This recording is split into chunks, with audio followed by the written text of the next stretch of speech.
back to another episode of the Alter Your Health podcast, your source of information and inspiration to promote the holistic transformation of your health and the health of our planet. I'm your host, Dr. Benjamin Alter. Thank you so much for taking the time to join me on this very special day where I introduce two very special guests to the podcast.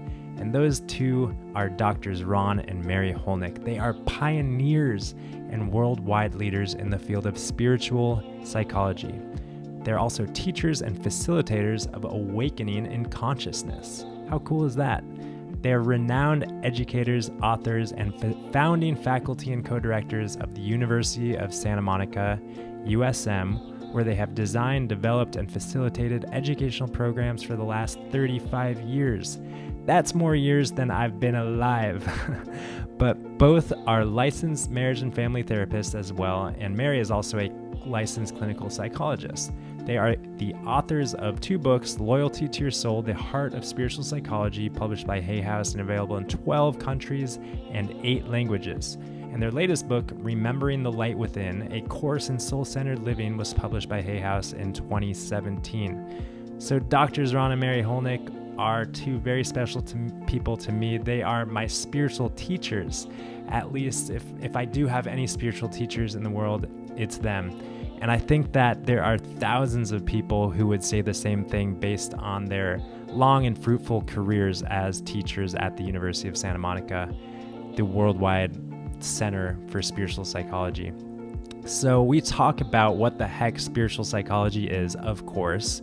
We knock that out of the way real quick. And then in this conversation, we talk about how spiritual psychology can be such a powerful tool for transformation of health and well-being, as well as pretty much all aspects of life. Because as I've always said, my spiritual psychology education is really at the root of everything that I live and do and say in my world today, both personally, in relationship with others and myself, of course, and in my professional relationships. Spiritual psychology is just kind of a central hub that informs how I live. So we talk about how the heck it serves that purpose, and just being such a powerful leverage point to transform lives. So before we dive in, I just wanted to remind all listeners, regardless of where you're tuning in from, whether it's iTunes or YouTube or whatever other podcast platform, just take a moment to subscribe and rate and review, leave a comment, leave some feedback, leave some loves like a heart or a like, or that sort of thing really keeps my ego big. But more importantly than keeping my ego big, I'm just kidding, like halfway kidding. But more important than that those feedback allow me to kind of redirect and keep this podcast evolving in a direction that is serving to the recipients of the podcast. It's important. So thank you for doing that. And without further ado, just sit back and relax like I need to do. Take a breath and enjoy this conversation with Doctors Ron and Mary Hulnick.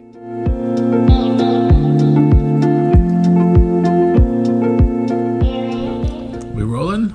We're rolling. We're rolling. So right. Doctors Ron and Mary, thanks for making the time on the schedule to talk and dive into some things that I've been wanting to sit down with you and kind of, get into. So thanks for being on the podcast. Well, we're delighted. It's really fun to do this, Ben. Yeah. So to start, the audience is probably all over the place with regard to knowledge and awareness of spirituality and spiritual psychology and the study of spirituality, which is really what has been your life and your career. So would you like to start by just telling us your definition of spiritual psychology after a few decades or so? Well, in order to start, a good place that we like to start from is the word psyche, because psychology would be the study of whatever that word meant. So the word psyche, and even to this day, if you look it up in the dictionary, what you'll find is soul, study of the soul. But if you look up the word psychology in the dictionary, you're going to find something like the study of mind and behavior. So from our perspective, psychology kind of went off course by following the medical model in the way in which it relates to symptoms and the whole DSM-3 classification of illnesses and that whole thing. So by putting the word spiritual in front of it is really our way of bringing it back to what it was intended in the first place. And my first teacher used to say, the reason that psychology was first inspired onto the planet was because humanity forgot why it was here. And so nowhere that I know of in the current iteration of psychological sciences is that awareness. It's all about remuneration of symptoms, things of that nature, changing behavioral patterns, but nothing having to do with the purpose of the soul in it all. And so by naming it spiritual psychology, our intention was to bring it back. Could we develop an ology that really was centered around the soul's being here, and how does that influence one's life? So I would say that would be anything that you want to add to that? Well, Mary? I think a short description of spiritual psychology is the art and practice of conscious awakening. And by awakening, we mean awakening into the awareness of our essential spiritual nature. Most of us are very aware of our ego. We're aware of our mind and emotions, of our thoughts and feelings, but we aren't necessarily consciously aware of that deeper level that we refer to as the soul or the authentic self, that really the essential nature is loving, it's wise, it's creative, it's joyful. It's really the best of who we are. And the work that we do through spiritual psychology is designed to assist people in remembering that. And the Course in Miracles has an amazing quote that our task is not to seek for love, but to seek and find within all the barriers that we've built against it. Mm-hmm. And then to that we add, and to dissolve them. Mm-hmm. And so the work of spiritual psychology really involves principles and practices that are designed to assist people in remembering and designed to assist them in letting go of those barriers, of the judgments, the misinterpretations of reality, the misidentifications, the misunderstandings, and the unhealed places inside that really block them from the awareness of their true nature. Most people today, the way they define reality, they would have it that, there's a social dimension, there's an individual, and there's a spiritual dimension. Mm-hmm. Like, spiritual dimension is a part of who we are. Mm-hmm. But from our perspective, it's not that way at all. It's like the soul has us in a very real way. The soul is using this life for its purposes of awakening. Mm-hmm. So we're not people who have souls. We're souls who are having, and more to the point, using a human experience for its purposes, which have to do with learning and growing in awareness of its very nature, and then utilizing that awareness to share our gifts in the world. Mm-hmm. And so that's a radically different approach from the approach that most people would take about this. Sure, I'm familiar with so many people who identify as being quote-unquote spiritual people. Some people say, "Oh, I'm not religious, but I'm spiritual," or they use that adjective to describe individuals. "Oh, that person's really spiritual over there." Yeah. And I've always thought, well, that's confusing to me. Like how and why is that person spiritual, and what about that person? Well, So. it turns out they're accurate. That's a spirit. That's absolutely true. Mm-hmm. The part that they left out is, and so is everybody else. That's Yes. the distinction. Yes. And how about people who say, maybe people who don't identify as being spiritual people? Well, It doesn't really matter. I think what we find is that some people are just more aware of that dimension, and some people confuse religion with spirituality. And religions, from our point of view, are forms.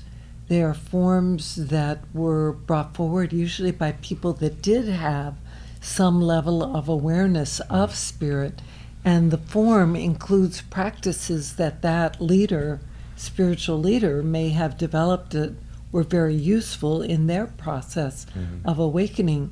But sometimes what happens is that the form has taken over, and the essence, the awareness of the essence, is no longer that present in some religious forms. And of course, there's so many great spiritual traditions on the planet. And in our work, we're very fortunate and very blessed because we have students who come from around the world. We have people that come from all different types of religious backgrounds and traditions, and some with no religious background. And yet our own experience is that loving is the essence of each of these great spiritual traditions. I had an interesting experience with this. I was reading a book, I guess it was a couple of years ago. I don't remember the name of it, but what the essence of it was comparing Eastern and Western spirituality.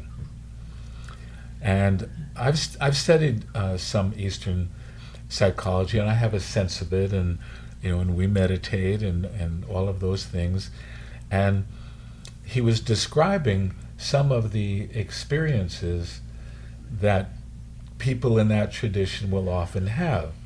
And as they move up into what we would call awakening, different states of awakening, they have different experiences. And they get into these states that are referred to as samadhi, and there are different levels of it. So I started reading the levels, and I got all the way up to level 4, because, level 1, we have that in the classroom, level 2, level 3. We go all the way up to level 4 that we have seen hundreds of times in the classroom. But I never knew that it was a special thing, and I never had a description of it. And so I wrote to I had started a conversation with him. When I read that part, I wrote to him immediately and mentioned this, and I never heard back. So I'm not sure what to make of that, so I choose not to make anything of it. But it just seems to me that a lot of it is because once we're in a system, it's very hard then to talk to someone who's in another system. And the only way that I have found to bridge that gap is by talking to people experientially. And as you well know, what we do here at USM is predominantly experientially. When we discuss things, we then immediately follow it up with some kind of a process that usually involves 3 people having a conversation where they get to experience that which we've just talked about. So we're not talking from the perspective of concepts, we're talking about the perspective of experiences that seem to relate well to certain sets of concepts, because that's what it seems to deal with. But it's not the concept that's important, it's the experience. Yeah, I think that in our world today there is an overwhelming abundance of information. Oh my God. And a little bit of a deficiency of transformation or experience that makes do with the information that's available for us. So obviously the education that's available through USM, which is experiential, is the next level kind of things, rather than just reading things and talking about things. Yeah, so on that note, what are some kind of maybe highlights or things that stick out over the course of the decades of teaching and kind of, I would say, guiding and facilitating this process of conscious awakening for thousands of people? Well, I would say that one thing that stands out to me is introducing people to the spiritual context, to put forth to them the premise that we are all divine beings having and using a spiritual experience, a human experience for the purpose of awakening. And then we introduce the principles of spiritual psychology. There are over 33 of them now, but we start very much with the nature of God as love, and that because we're a part of God, or God is a part of us, that our essential nature is loving. And then we introduce people right at the very beginning with some soul-centered basic skills, seeing the loving essence and heart-centered listening.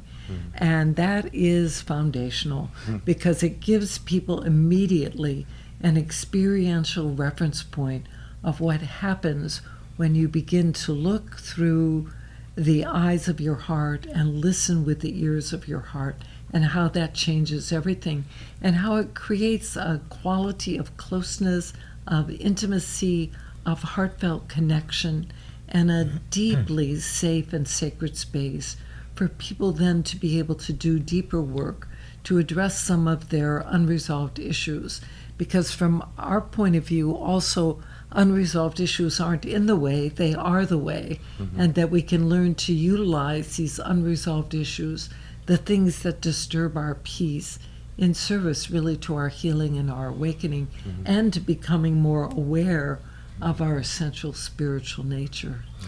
In fact, for anyone who's listening to this conversation, if they want to just run a very simple experiment, pick a day, any day that they choose, and from the moment that they get up in the morning until the moment that they go to sleep at night, their job, they have one task and one task only, in addition to everything else they might be doing for that day.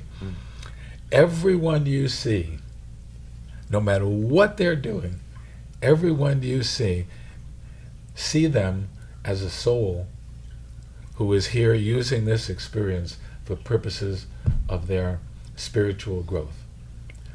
Whether they're yelling at somebody, whether they're being kind, whether they're scolding their children, whether they're the children being scolded, there's another soul who's using a human experience for the purpose of awakening. There's another one. Just go through the whole day and then see what happens at the end of the day. I'm curious, what's your prediction or hypothesis of what happens for someone who goes through their day from that perspective? My hypothesis would be, based on experience, that they will first of all have a very unusual day because we're not used to looking that way. Yeah. We're used to looking at what people are doing and then judging them accordingly. But if you just look at them as having a human experience or a spiritual experience, and you're not judging them at all, you're just accepting them for what they are here involved in, you come out of the day with a I don't know how to describe it. Your frame of reference changes.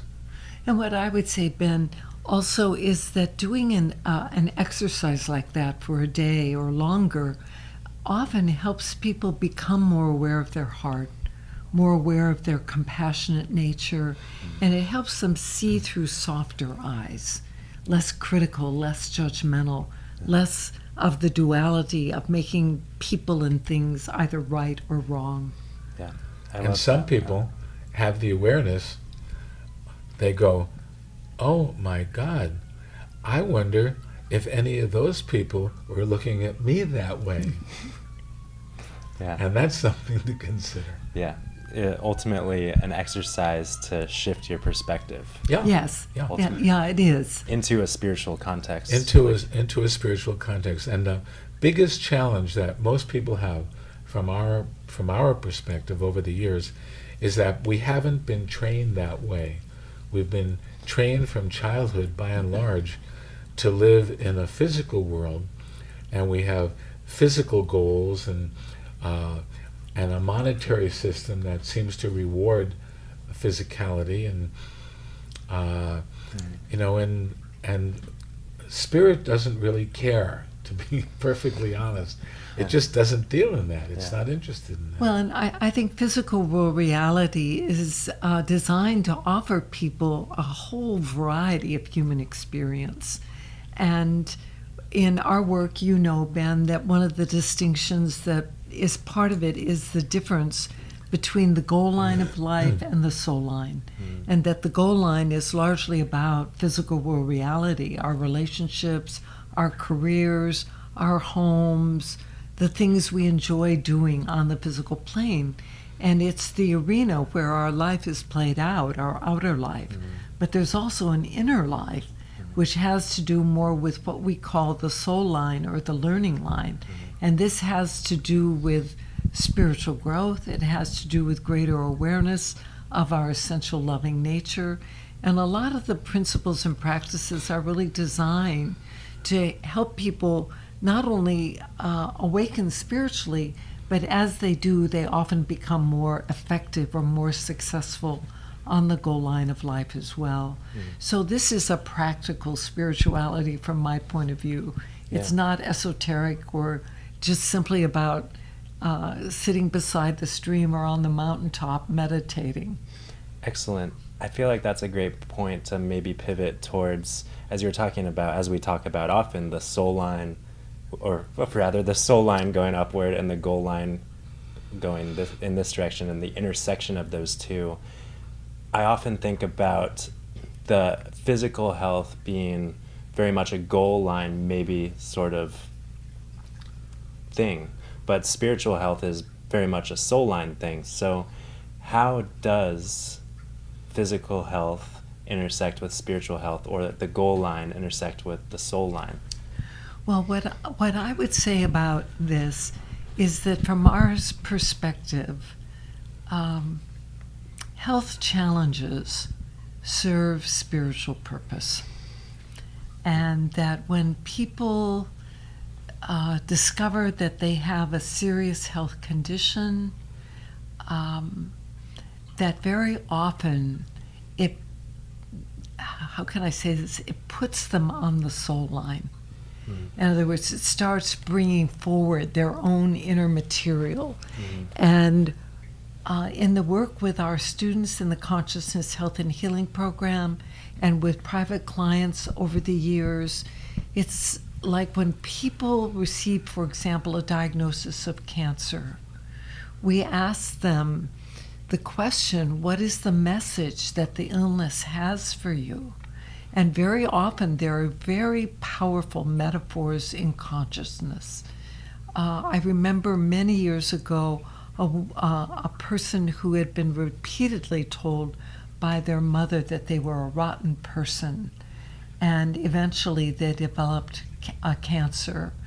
And part of what the cancer brought forward for them was this metaphor that they had internalized, that identification. I was speaking with someone else very recently who told me about a very serious diagnosis that they had, and that it was, while it was challenging, it brought forward some very deep material that they had internalized. They had lost their mother at an early age, and this person had a diagnosis of throat cancer. And the metaphor with the throat cancer was all of the unexpressed feelings, all of the unexpressed grief. It was still stuck in their throat, so to speak. So when people can, well, let me say it a little different way. One of the principles, as you know, is how you relate to the issue is the issue. And so rather than people going into extreme fear and judgment of the condition of themselves for the misunderstanding that they created it, but rather to recognize it's a feedback mechanism, and if properly utilized can be an incredible elevator up in consciousness.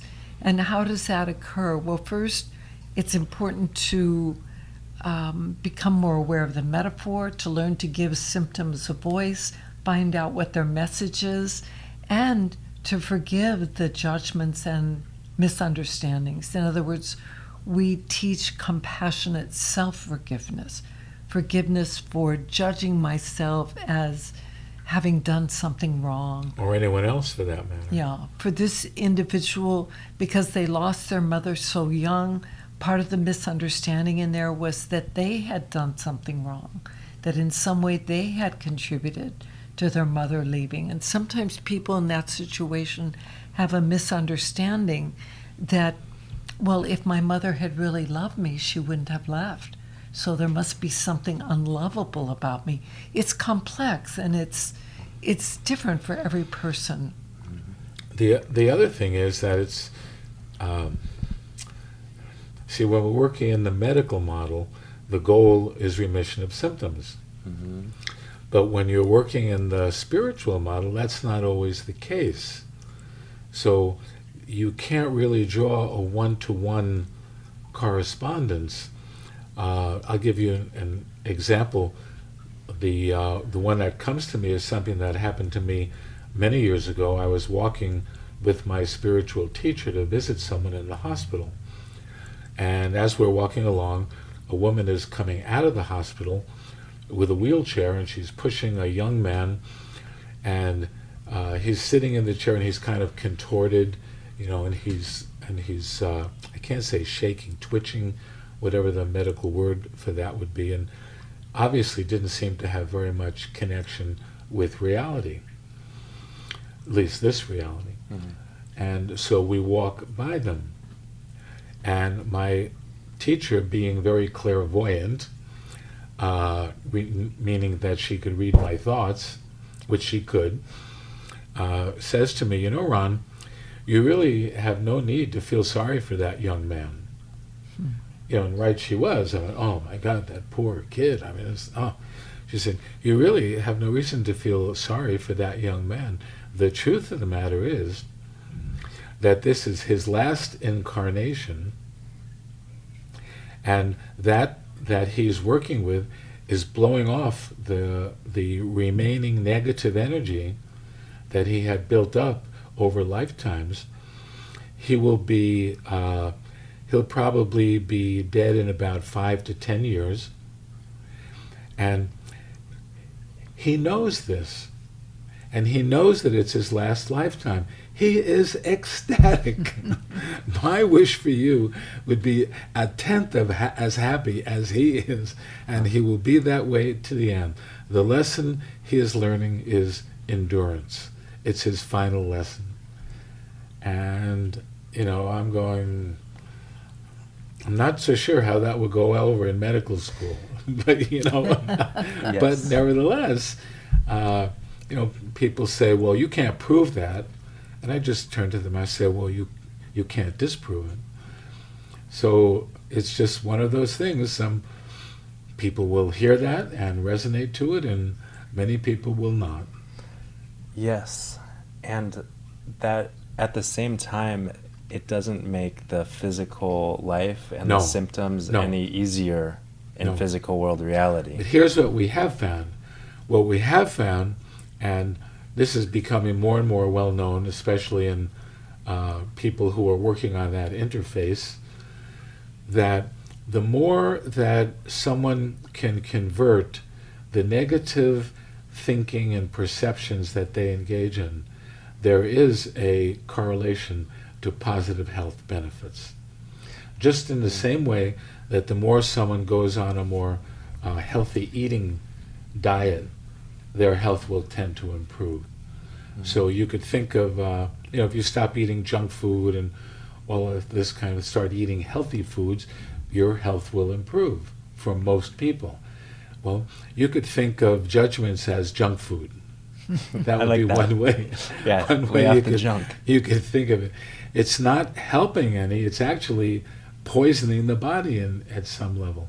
So the more that we can transfer over into positive thinking patterns and more psychologists know this, the more that's going to have a positive effect, generally speaking, on most people. It wouldn't have an effect on that young man, but it's a whole different thing. You know, one of the books that really is so inspirational on this to me is Anita Moorjani's book, Dying to Be Me, where her body was shutting down, and she had a very, very serious cancer, and she was going to die. And she became aware that she was transitioning, but spirit came in, and all of the unresolved mental and emotional material in her consciousness was revealed to her. The deep misidentification that she held of herself as unlovable and unworthy. And it was cleared. And miraculously, she was restored to life, which then led her to write her book and to speak about her experience, which I think is extraordinarily inspirational. You know, one of the challenges of a serious illness is how I'm going to be with myself about it. And I'm going to judge myself. Am I going to judge the illness? Am I going to be in a state of upset, continuously upset and disturbance about it? Or am I going to learn how can I use this in service to myself? How can I relate with myself more compassionately? How can I become more accepting that somehow this condition is here in service to me? One thing I think we know for sure at this point in time, judgment is bad for your health. Judgment is, I mean, if somebody wanted to do something to become healthier, give up judging and forgive yourself for all the judgments you've already issued. Because when we enter into that level of forgiveness, we literally are, it's like an eraser. Just takes them and just erases them. And then we're free to bring them back or not. It's up to us. But the people who live, the more you live a judgmental life, typically the less health you're going to be and the more unhappy you're going to be. I had an experience of this with my father. I don't remember exactly how old I was. I had just finished graduate school, and my father received a diagnosis of breast cancer, which is very unusual in men. And at the time, one of my sisters and my mom wanted me to join them in attempting to convince him that he should have a radical surgery, a mastectomy, and the removal of his lymph. But my father loved to canoe. He loved to chop wood up at their cabin in northern Wisconsin. And, you know, I don't know how I had the wisdom at that time to say to them, I really think we need to support him in making his own decision, because he really didn't want to have that radical surgery. And so he did not. And fortunately, my sister and my mother heard me. You know, they accepted that this really was the path of wisdom to respect his choice. And then a few years later, Ron and I were visiting them at their cabin in Wisconsin. We were having lunch together, and all of a sudden, my father started telling us about an experience he'd had as a teenager. And he and one of the other members of his scout troop, Boy Scouts, were walking in a field, and they discovered the body of their scoutmaster who had committed suicide. And my father just teared up telling us about this, and it was just such a poignant moment, because obviously this was deeply with him. And we started talking with him about how he could let go of the pain that he had about it and of the judgment that he had.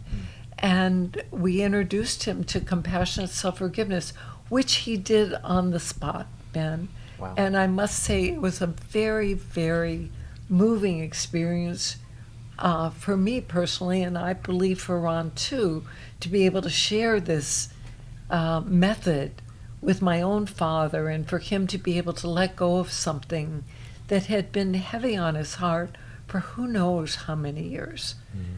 Probably more than 60, maybe closer to 70. So it's a profound thing.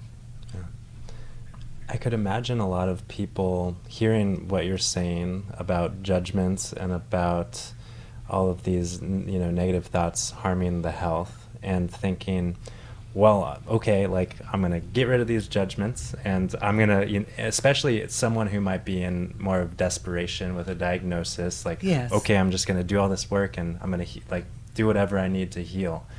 But obviously it's not that easy. And so, as you alluded to, Ron, about the individual in the wheelchair, some illnesses are not to be cured in this life.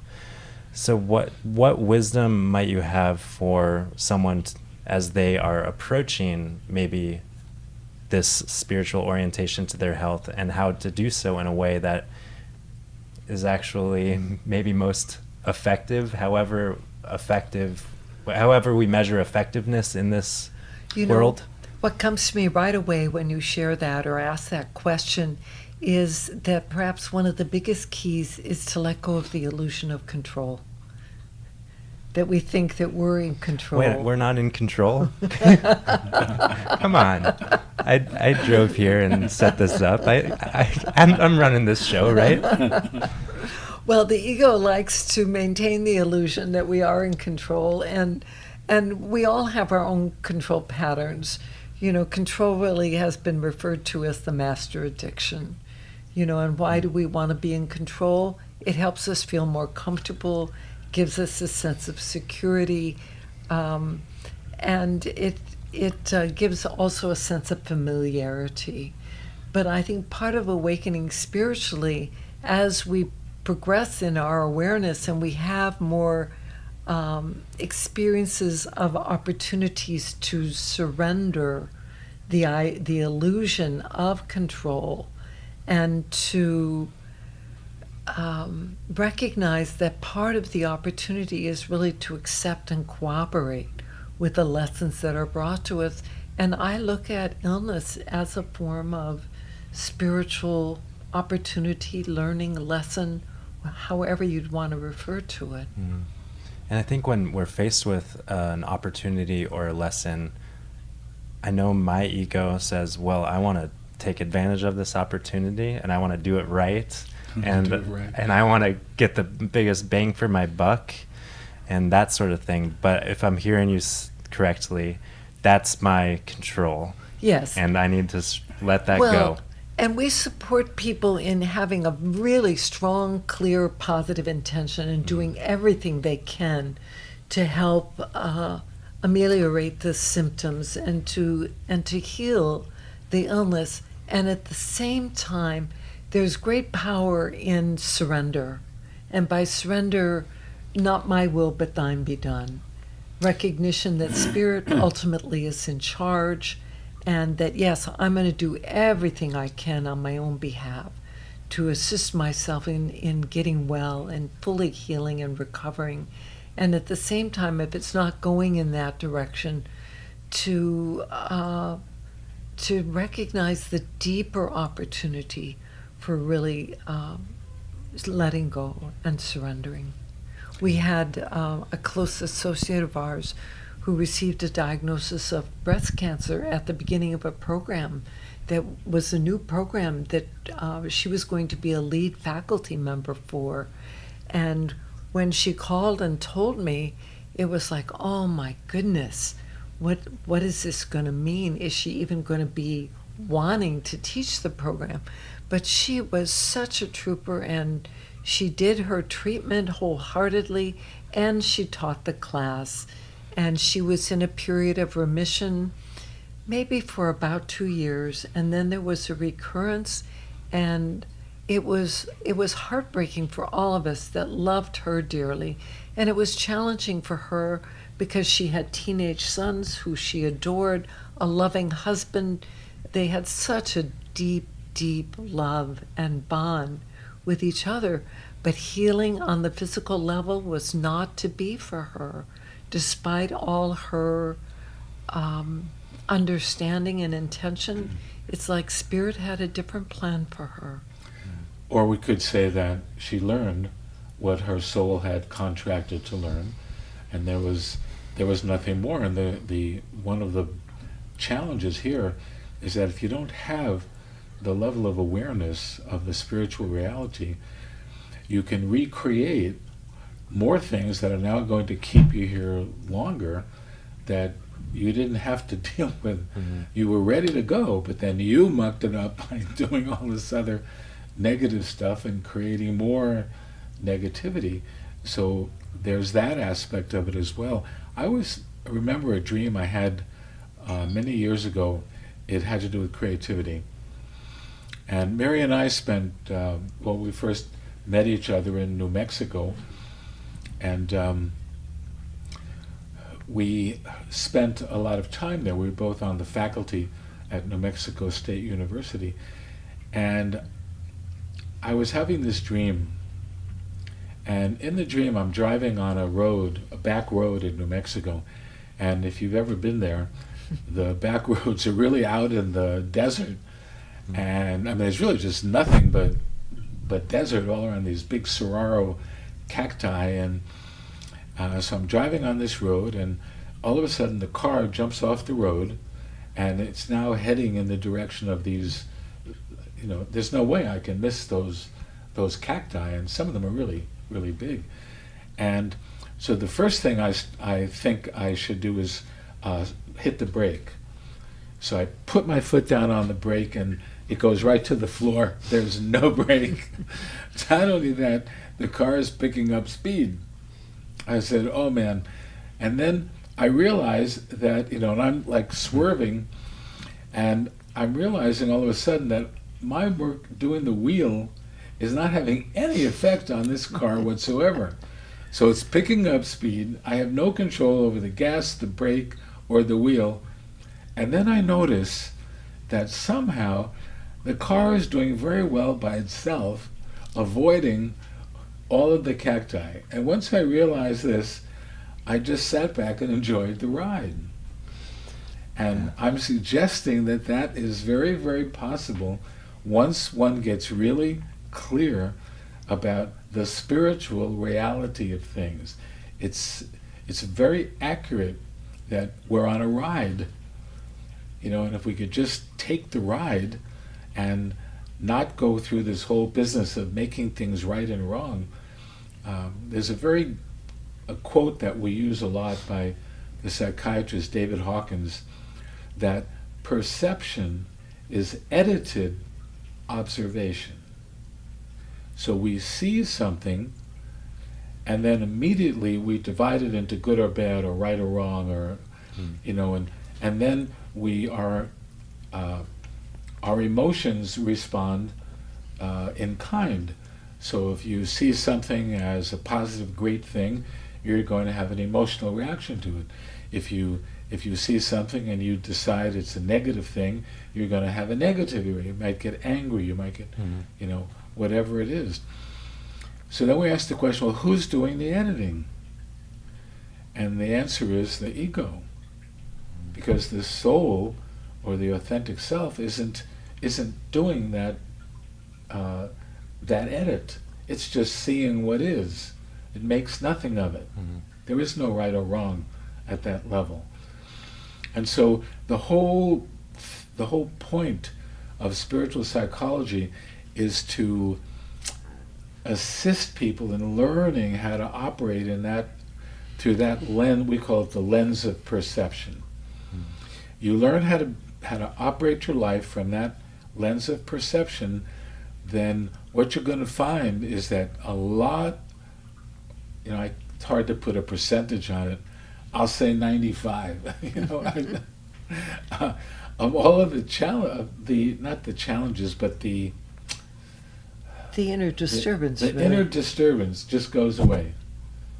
You just see it and you just deal with it, whatever it is. Mm-hmm. All of the other stuff goes away. Mm-hmm. So you basically are free from all of that suffering and all of that anger and all that emotional stuff that people go through, because you're just not judging anything. And of course, people who grow up in this environment will say, "What do you mean? Are you don't judge anything? There's you don't make anything wrong? I mean, what about the, and they throw out their worst case scenario, the murderer, the murder of Martin Luther Yeah. King, let's say." And I say, don't get me wrong, I'm not condoning the murder of Martin Luther King or anybody. I'm just saying you don't know what's at play spiritually, so don't judge it. Accept it, mourn if you want, support all the things that he was supporting. That's probably the best thing that you could do. Just don't judge it. For most people, that is next to impossible. But that's the direction the whole thing is going. Yeah. It feels like the ego, the judgment, the reaction, the perception filter is very much a survival mechanism in our world. Yes. So it's really not necessarily throwing it out and No. burning it up. No, but no. it's, yeah. You have to be discerning. Yeah. You can be discerning without the judgment. You Yeah. can Well, be and we discerning. need an ego to operate in physical world reality. And as people grow in their awareness of the spiritual context, and it becomes more integrated as a way of operating, it's like their ego can become a very good servant in terms of navigating life. Yeah. And we need it. For sure. We need it. I got an email this morning from one of our grads who was on this, he's up in Canada in a boat on the ocean but near the land, and he sent me this picture. I don't know if you got it too, you might have. He sent this picture with this big, I guess it was a trout that he had caught. The thing had to be at least 3 feet long, Wow. And so I wrote back on the email, I said, "I'm curious, did you throw it back or did you eat it? And if so, did you at the very least notify its kin?" Because why isn't their life just as valuable? We just don't think that way. So we say in spiritual psychology, how you relate to the issue is the issue. So how you relate to the illness is the issue and the opportunity. Yes. Yes. And I see that as really a tool or a skill or a practice in terms of preserving and maintaining spiritual health and well-being. And I'm curious if you see any other, besides the really excellent principle of how you relate to the issue is the issue, the other principles and practices that are the really the important ones in terms of nurturing our spiritual selves and our spiritual health. Is meditation important? Well, we believe that anything- spiritual exercises are extremely important, and we say spiritual exercises rather than meditation because most forms of meditation tend to be more passive, whereas spiritual exercises are more active.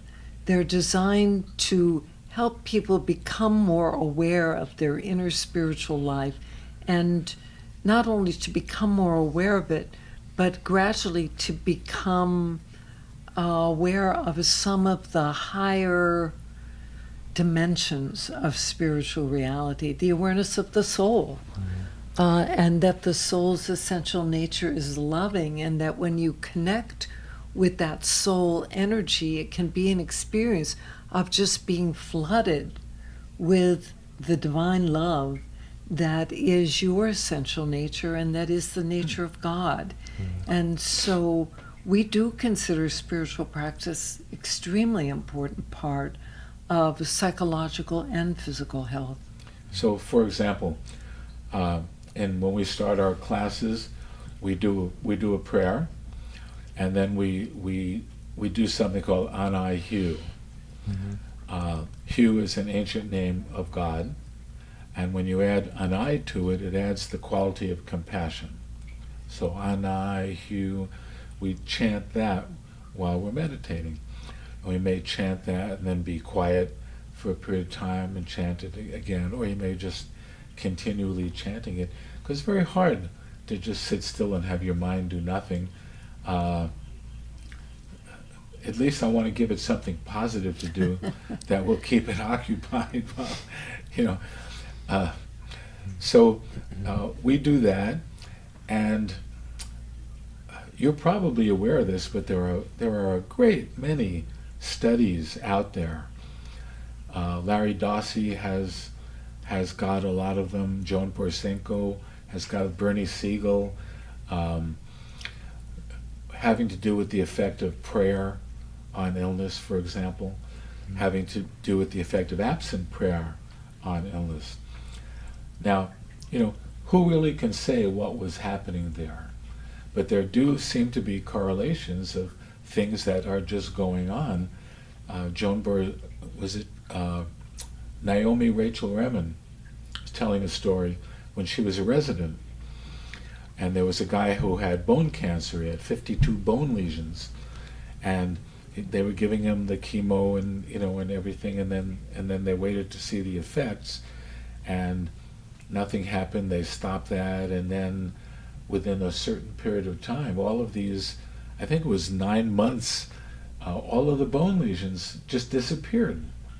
So it was suddenly and spontaneously. Yeah. And so he became the subject of grand rounds, and the conclusion was that for some unexplicable reason, it took 9 months for his chemo to kick in. Of course. Of course. Yeah. So, but the potential spiritual explanation is never even explored. But there are many of these studies out there.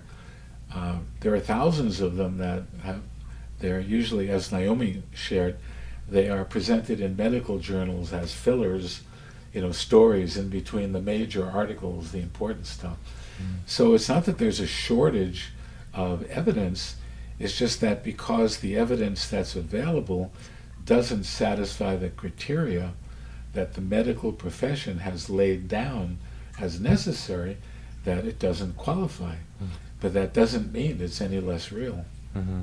Yeah, it's a huge, as I see it, kind of a dilemma, the scientific paradigm that exists today that kind of dictates how, especially the medical system functions. It's all evidence-based and a lot of skewed data, and it's just kind of messy. And I'd love to go into that whole discussion, but staying kind of focused and kind of, I guess we're kind of gearing, wrapping things up here. Any other, when we talk about preserving and maintaining health, obviously we mean spiritual health, we mean mental health, emotional health, and our physical health. And this conversation has, of course, been very spiritually focused, which is important and valuable to me and kind of the focus of these podcast episodes. And my takeaway is that when it comes to spiritual health, it's really a matter of surrender, and it's a matter of forgiveness and non-judgment, and it's a practice, and that's why I guess it's called, we call it a spiritual practice. I think the self-forgiveness part is the most powerful part. I've heard it said this way, and I suspect that to a degree it's true. Every time that a person enters into a judgment, it's like taking a poison pill. Maybe not a huge one, but you yeah. And then what if you judge yourself for judging? That's right. Oh man, then That's we're right. getting into some poison. And every time that you do self-forgiveness and let go of a judgment, it's like taking a healing agent. Yeah.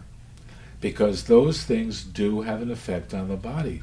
Sometimes we'll work with people with autokinesiology, and we'll do muscle testing.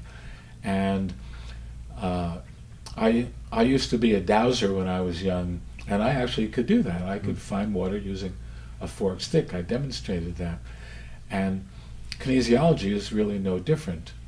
You're doing yes/no answers, and I think if more people really got into doing tests, there are some really good tests that could be devised.